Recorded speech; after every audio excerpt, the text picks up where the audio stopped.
주변에 네. 하도 SK 하이닉스 같은 걸로 네. 수익률을 300% 이상 본 사람들이 너무 많아가지고 사실 저는 안 하고 있어서 좀 이게 너무 우울하더라고요. 네. 주식을 해보고 싶긴 한데 지금 또 살짝 떨어졌잖아요. 사람들이 막 자랑해요? 네. 그럼 이제 난 팔아야겠다. 좀 지금 좀 늦었겠죠? 아, 아니에요. 전혀 상관없어요. 그러면 제가 피디님한테 이번 연도의 투자의 방향성에 대해서 좀 제가 가이드를 좀 잡아드릴게요. 제가 생각했을 때 지금 대한민국의 이제 주식이 같이 올라간 거, 얘는 테마성이 짙다라고 좀 생각이 들어요. 아직 실현 가능한 무언가 가치가 올라간 게 아니라 결국에는 모든 사람들이 다 달라붙어서 그런 붐이 일어가지고 올라간 테마성으로 5,000B가 달성했다라는 생각이 더 드는데, 결국엔 테마성으로 이제 올라간 내용들은 쉽게 떨어질 수도 있거든요. 그러면 저는 지금 현재 시점에서 지금 당장 뭐 투자 들어가라 이 개념보다는 지금 나스닥이 됐던 코스피 5,000B가 됐건 결국에 이 올라갔던 내용들이 다 AI 때문에 올라간 내용이었는데, 올라왔던 흐름 자체가 아직까지는 테마성 같다. 그러면은 결국에는 이 거품이 조금이라도 꺼져가지고 조정을 받는다라고 하면 저는 무조건 그 다음에 투자를 들어갈 건데, 그러면은 투자를 결국에는 테마성이 아니라 수익 실현 가능한 그 내용에 대해서 투자를 실현을 한다라고 하면은 저는 올해가 오히려 투자를 하기 너무나도 좋은 타이밍이다라고 얘기를 드려요. 저는 올해 만약에 안정적으로 투자를 하겠다라고 하면 저는 무조건 나스닥. 좀 나는 변동성 괜찮으니까 공격적으로 투자하겠다라고 하면 국장 괜찮아요. 근데 어찌됐던 아무리 내가 국장에 투자를 한다 하더라도 나스닥이 기반이 될 수밖에 없기 때문에 나스닥 기준으로 좀 먼저 방향성 설정을 해봐 드릴게요. 23년 1월에 나스닥 지수 혹시 얼마인지 아세요? 10,000포인트였어요. 10,000포인트. 그리고 나서 25년 1월 2년 만에 10,000포인트였던 게 20,000포인트까지 올랐어요. 그러면은 2년 만에 수익률이 몇 프로 난 거예요? 100% 수익이죠. 2배가 된 거니까. 그리고 25년 4월에 제가 투자 파트 때도 강의를 드렸지만 대한민국뿐만 아니라 전 세계의 모든 투자 자산들은 무조건 상승 무조건 하락은 없다라고 얘기를 드렸죠. 상승과 하락이 이제 반복이다라고 얘기를 드렸어요. 20,000포인트였던 게 3개월 만에 떨어져요. 얼마까지? 15,000포인트까지. 그리고 25년 10월 작년 10월에 다시 올라가요. 얼마까지? 24,000까지. 그러면은 2년 동안 100%가 올랐고, 그리고 3개월 동안 5,000포인트가 빠졌죠. 그리고 나서 7개월 동안 9,000포인트가 올랐는데, 사실 여기서의 수익률은 환산을 하게 되면 직전에는 100%였지만 직전 6개월치의 수익률은 사실상 거의 60에서 70%가 수익이 났다고 보시면 돼요. 그러면은 수익률로 환산을 하게 되면 여기가 더 많아 보이지만 기간을 따져보면 여기가 훨씬 더 가파르게 올라온 케이스가 되어버린 거죠. 저는 그럼 뭘 기다리고 있냐면은 여기서부터 여기까지 올라온 내용 자체가 너무 많이 올라왔잖아요. 그러면은 물론 중간에 한번 조정을 받긴 했지만 저는 테마성이 짙다라고 해서 거품이라는 게 아니라 저는 한번 조정을 받을 거를 기다리고 있어요. 지금 현재 26년도 이제 2월이잖아요. 지금 얼마까지냐면 지금 현재는 23,000까지 떨어졌어요. 저는 근데 개인적으로 21,000까지는 기대를 하고 싶어요. 만약에 21,000까지 제가 생각한 대로 떨어졌다라고 하면은 저는 무조건 나스닥 올빵합니다. 그럼 나스닥을 올빵을 한다라고 하면은 그것에 대한 어찌됐든 근거, 자료라던가 아니면은 내용이 있어야 하는 거잖아요. 재작년부터 해서 지금 나스닥이 어마어마하게 올라왔던 이유는 결국엔 다 AI 때문이에요. AI 때문에 나스닥에 이제 붐이 들었고, 국장에도 삼성전자라던가 하이닉스, AI에 들어가려면 반도체가 무조건 들어갈 수밖에 없으니까 당연히 붐이 일어나가지고 올라갈 수밖에 없었던 거죠. 그러면은 그 AI를 통해서 그동안 올라왔는데 아직 여기까지는 실체성이 없었어. 근데 실체성이 이제 생기기 시작을 해요. 제가 올라왔던 투자는 이제 이번 연도에 나스닥을 올빵할 거예요. 그 개념은 AI가 올라갈 거니까 그게 아니에요. 이렇게 드릴게요. 오픈 AI, 챗GPT죠. 그리고 스페이스X AI, 테슬라에서 진행을 하는 AI예요. 얘네는 지금 현재 비상장 기업이에요. 그리고 하나 더, 메타. 메타는 이미 나스닥에 상장되어 있는 기업이죠. 얘네 세 기업의 지금 초점은 전부 다 AI예요. 오픈 AI는요, 26년 말에 상장을 해요. 그리고 XAI는 26년에서 27년에 상장을 합니다.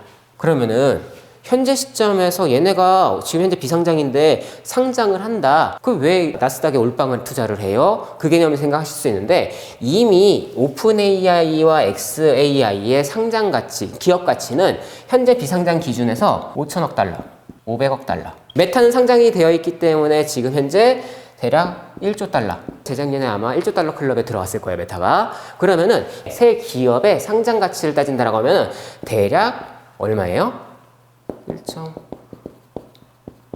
1.달러 이상이겠죠. 중요한 거는 얘가 상장을 한다라는 거는 기업 가치를 터뜨려야겠죠. 기업 가치를 터뜨린다는 거는 얘네가 가지고 있는 사업성 자체를 터뜨려야 돼요. 그러면은 사업을 키우려면은 돈을 투입을 해야죠. 오픈 AI가 380억 달러를 대출받아요. 대출 이자율은 대략 6.4%. XAI 테슬라 자회사죠. 얘도 대출을 받아요. 얼마? 120억에서 200억 달러를 대출받아요. 대출 이자율은 10.5%. 메타는 이미 상장되어 있지만 다른 기업들의 AI가 너무나도 치고 나가다 보니까 얘도 키워야 될 거 아니에요. 근데 얘는 자본이 없어. 그래서 대출을 받아요. 얼마? 얘도 300억 달러. 대출 이자율은 6.8%. 지금 억개 달러라는 건 공세가 더 붙는 거예요. 거기에 6.4, 10.5 이 고금리로 대출을 받는다는 거예요. 그러면은 이 기업들은 이 큰 금액을 대출을 받았어. 그 대출금을 받은 돈으로 기업 가치를 올리기 위해서 투자를 하겠죠. 근데 이자가 어마어마할 거임에도 불구하고 대출을 받았다는 거는 얘네는 이 돈을 바탕으로 기업 가치를 키운다는 거에 자신 있고 확신이 있으니까 이제 했겠죠. 여기서 메타만 얘기를 드렸지 사실 AI는 구글이 됐던 다른 기업들도 해요. 근데 걔네들은 자본이 워낙 많으니까 대출을 받을 필요 없이 그냥 자기네 자본을 가지고 투자를 하는 거고, 그러면은 이 세 개의 기업만 하더라도 1.5조 달러가 이상인데 여기서 그러면은 문제, 오픈 AI와 XAI가 비상장인데 상장을 한다라고 얘기를 했죠. 그럼 상장을 했을 때 얘들의 기업 가치는 얼마나 될까? 이 세 가지의 기업이 1.5조 달러인데 이 두 개의 기업만 상장을 해가지고 기업 가치가 올라갔을 때 기업 가치는 총 6조 달러 이상이 될 거다예요. 그러면은 몇 배예요? 기간 수익률은? 언제 상장한다 했어요? 그쵸. 1년도 아니죠. 지금 26년 2월이니까 올해 말 혹은 내년, 늦어도 내년 초까지는 1.5조 달러였던 게 기업 가치가 6조 달러가, 즉 4배가 터진다는 거죠. 나스닥의 미반영이었던 두 개 기업이 나스닥에 반영이 돼버리죠. 그럼 나스닥의 상승률은 어마어마하게 올라갈 수밖에 없다는 거예요. 예를 들어 PD님이 지금 현재 시점에서 이 비상장 기업인 오픈 AI와 그리고 XAI에 투자를 한 투자자라고 가정을 할게요.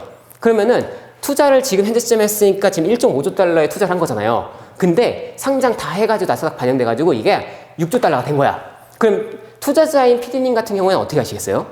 더 해보려고 하지 않을까요? 그래요? 아니에요. 투자자들은 다 빼요. 돈 벌기 위해서요. 그렇죠. 수익 실현해야죠. 내일 벌었잖아. 제가 있잖아. 무조건 상승은 없다고. 그러면은 갑자기 이러한 이슈들 때문에 뻥 터진 거야, 나스닥이. 그럼 실체성은 있어요? 왜냐면은 만들어져 있는 기업 가치는 눈에 보이지 않잖아요. 그걸 평가한 것 뿐이지. 그럼 얘를 바탕으로 매출이 없다는 거 아직. 그래 버리니까 투자자 입장에서는 모든 기대 심리가 반영이 된 이 내용으로 바탕으로 4배 수익을 먹은 거잖아요. 어찌됐든. 그러면은 다 팔아야죠. 그럼 그 물량은 누가 받아요? 돈 많은 사람들의 수익 실현 매물량이 터진다라고 하면은 산이 높으면 골이 깊다라고 하거든요. 그러면은 그 매물량이 맞아가서 일반 개인들은 처음엔 받을 거예요.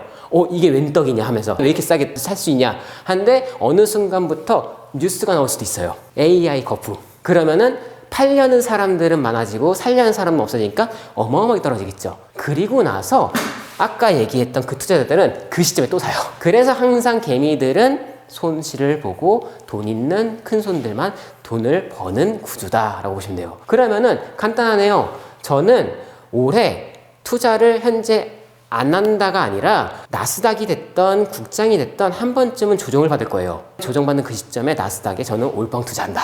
그리고 나서 기간 수익률은 얘네가 상장을 해가지고 그 기업 가치가 반영이 된 이후인 26년 말이나 27년 초를 생각을 하고 단기 한 1년 이내 투자를 생각을 하고 수익을 냈다라고 하면은 떨어지면 떨어지는 대로 더 떨어져라 기도를 하겠죠. 그리고 나서 다시 떨어졌다 그럼 판 돈 다시 채취. 그러면은 돈이 돈을 부르는 투자가 돼버리네요. 그러면 이게 안정적으로 돈이 굴러갈 수 있는 흐름이 만들어져 버리죠. 저 같은 이제 잘 모르는 사람은 내가 언제 떨어질지를 어떻게 판단해요? 그거는 매일같이 좀 흐름을 보셔야 돼요. 나스닥이 됐던 국장이 됐던 매일 변동은 하잖아요. 근데 매일 변동을 하는데 사실 차트를 이렇게 쭉 늘려놓으면은 그 방향성, 지금 제가 그린 이러한 방향성들이 보여요. 그러면은 현재 시점에서는 올라왔다가 살짝 떨어졌지만 아직 크게 떨어지진 않았잖아요. 이게 살짝 떨어졌다가 다시 올라갈 수도 있어요. 그러면은 다시 올라갈 것 같다라고 하면은 사실 21,000에는 살 수는 없겠죠. 왜? 이 기회를 놓칠 수는 없으니까. 이건 정해져 있으니까. 그러면은 살짝 떨어졌다 올라갈 것 같다라고 하면은 비싸지만 그냥 투자를 하는 거예요. 근데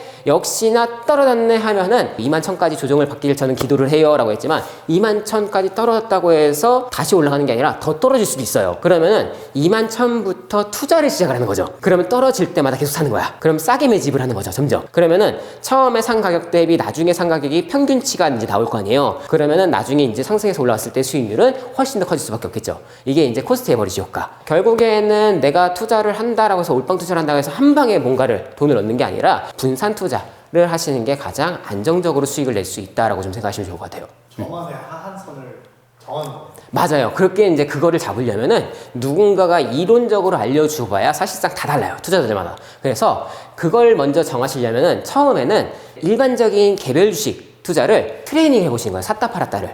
그러면서 본인만의 이제 트레이닝에 대한 기준을 잡아 놓으신 다음에 그 기준에 맞춰서 이 흐름 타고선 본인이 사고 팔고를 이제 하실 수 있다라고 하면은 시세 차익을 좀 안정적으로 먹을 수 있겠죠. 그럼 왜 개미 투자들은 이렇게 흐름이 있음에도 불구하고 왜 그렇게 손실을 봐요? 비투를 해서 그래요. 개인 투자자들 비투 많이 한다고 놓친다고 막 비투 엄청 하잖아요. 비투를 하게 되면 내가 갚아야 할 돈이 매달 있어요. 처음에는 조급함 때문에 이거를 이성적으로 볼 수가 없어요. 얘가 떨어진다라는 거는 경제 상황이 안 좋아지는 거잖아요. 경제 상황이 안 좋으면 내 상황도 안 좋아져요. 그래 버리면은 이걸 감당이 안 되는 거야. 그러니까 대대다수가 다 손절을 쳐버려요. 그러면 투자 자체를 제가 어차피 저는 떨어질 거에 기대를 하고 떨어지면 떨어진다고 좋아할 수밖에 없어요 라고 하면 이 기본 베이스는 B2가 아니라 내가 가지고 있는 돈을 바탕으로 투자를 하는데 정말 안 써도 안 봐도 돼 여유자금 가지고 한다라고 하면은 아니 난 이 돈 없어도 나 먹고 살 수 있어 라고 하면은 얘가 떨어지건 오르건 별로 신경 안 쓰잖아요. 그러면은 떨어진다 하더라도 나는 장기 투자 안정적으로 해버릴 수 있게 되죠.